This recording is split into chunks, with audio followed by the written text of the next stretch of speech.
talking, I don't sweat that. If they don't trust me either, I respect that. But she need down the ride, oh I bet that. Ooh, I slide for my people, don't forget that. Don't forget that, don't forget that. Ooh, I slide for my people, don't forget that. Don't forget that, don't forget that. Ooh, I slide for my people, don't forget that.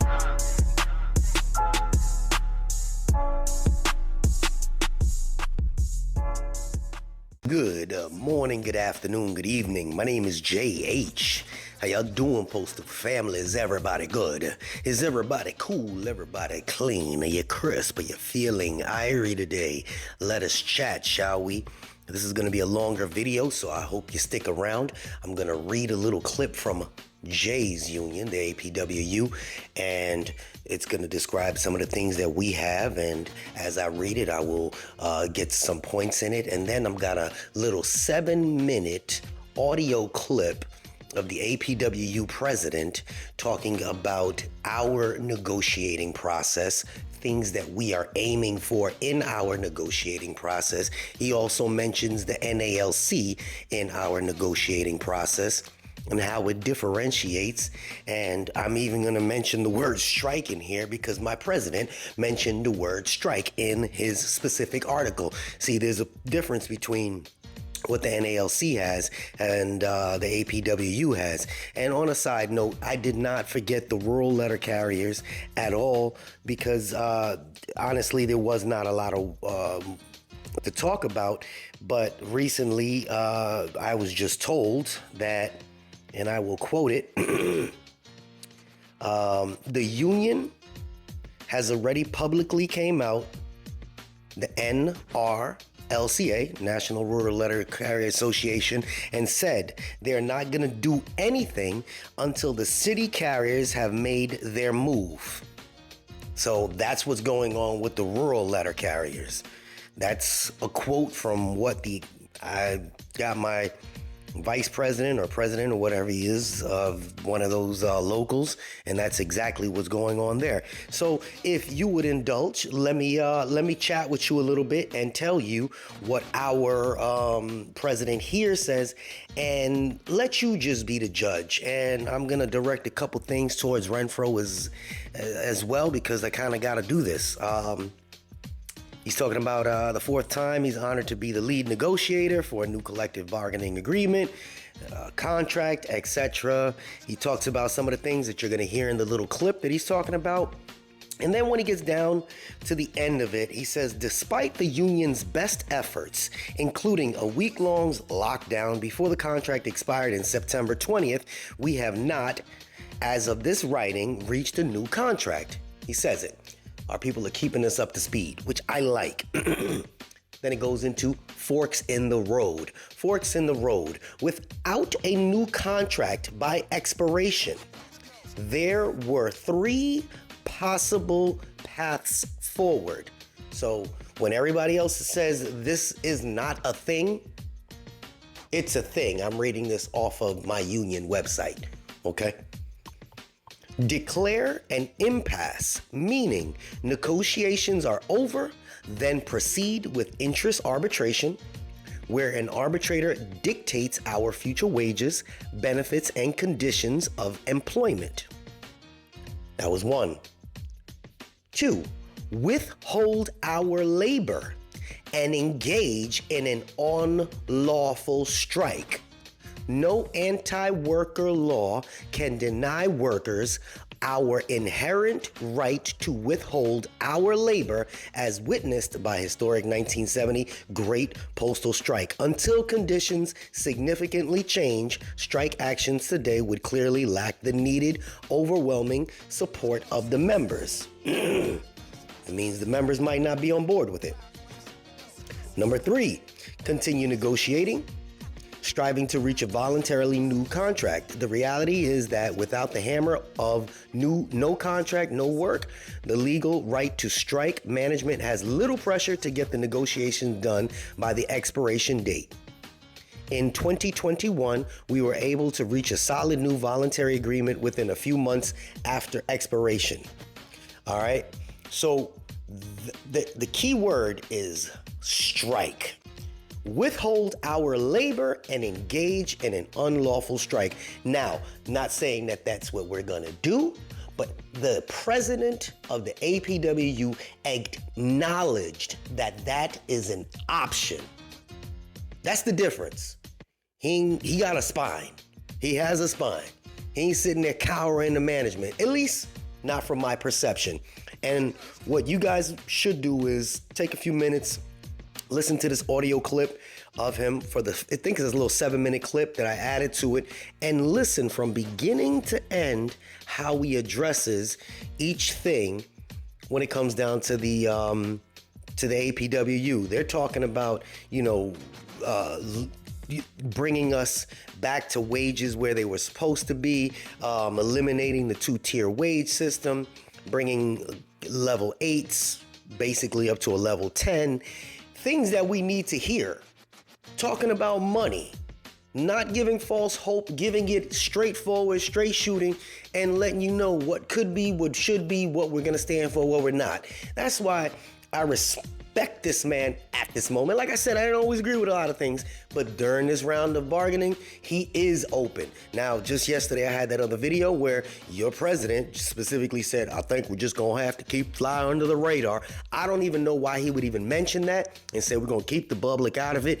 And contrary to what he said, my president says something completely different. Listen to it. Tell me what you think.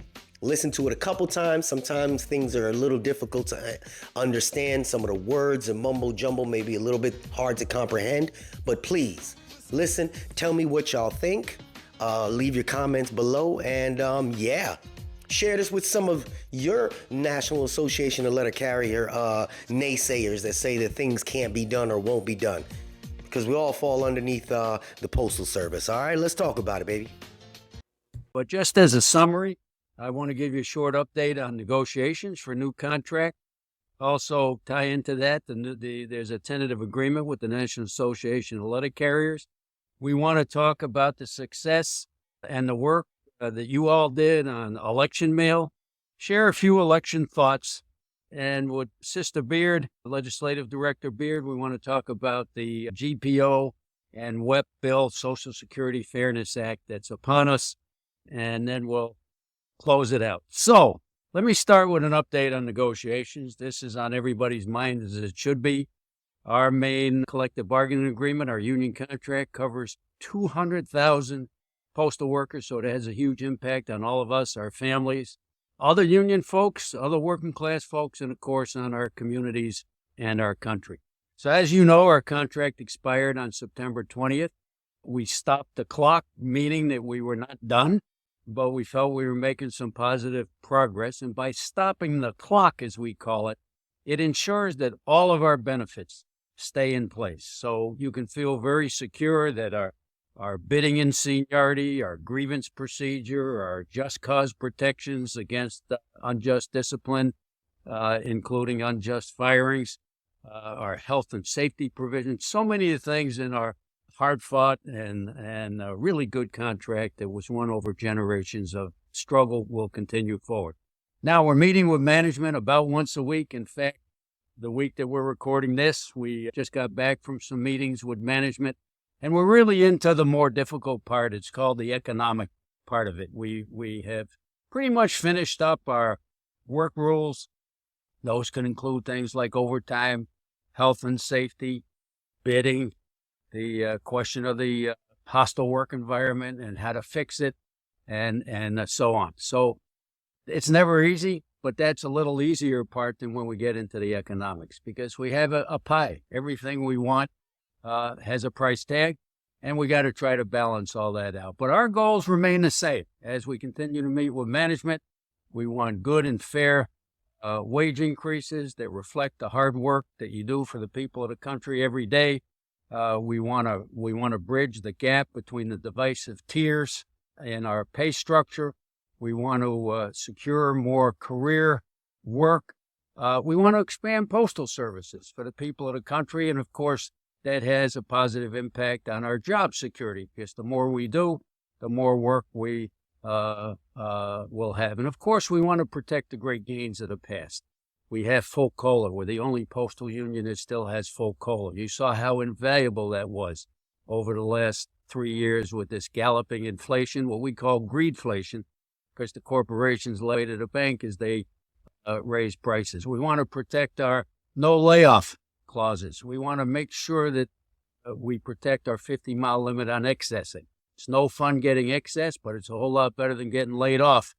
But by keeping it within 50 miles, it doesn't disrupt our lives and our families like it used to in the past, where people could be excess 300, 400, 500 miles just to keep their job. We will continue to keep you updated as negotiations proceed. Keep in mind what happened last round of bargaining. It's the same kind of process. We stopped the clock when the contract did expire. And within, September, October, November, in about 2.5 months, we were able to reach a tentative agreement with management that went out to a vote to all of you after the rank and file committee, which is part of our Constitution, approved it to go out for a vote. At the end of the day, you'll be the decision makers, and that's what it should be. Now, we have a new ingredient. The NALC, our sister union, has reached a tentative agreement with management. Your negotiating committee at headquarters has done a deep dive analysis of what's in there. We're not weighing in. It's up to the NALC members to decide whether that contract should be ratified or not.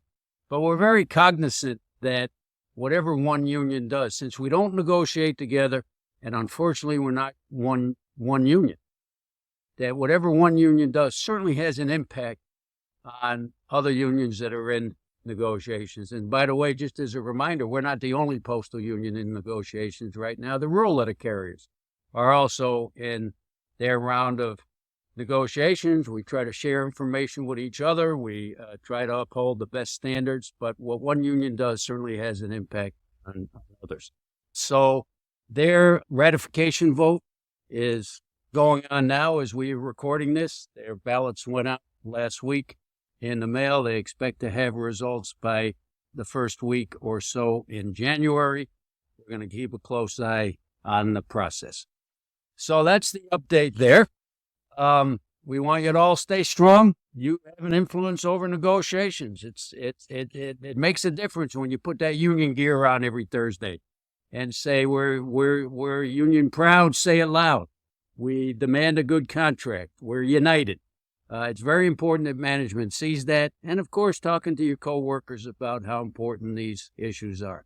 In our unity lies our strength, is our call to action, and we need that as much as ever when we're dealing with our contract negotiations. Again, we'll continue to keep you updated through these podcasts, through our news service bulletins, through the magazines, through social media, to keep people appraised on where we're at. Your negotiating committee continues to meet every week, exchange ideas, push forward, and we're cautiously optimistic that we'll be able to get to a tentative agreement. That's our goal. If we don't get there, we'll be ready for what's called interest arbitration. We're also working on that at the same time, and we're going to do everything we can to bring home, in the context of our times, to bring home a really good new contract. Unexpected expenses stressing you out? Get the money you need now with Loans for Feds, a program designed specifically for federal employees. Bad credit is not a problem. Application is fast and easy with same-day approvals. Apply now.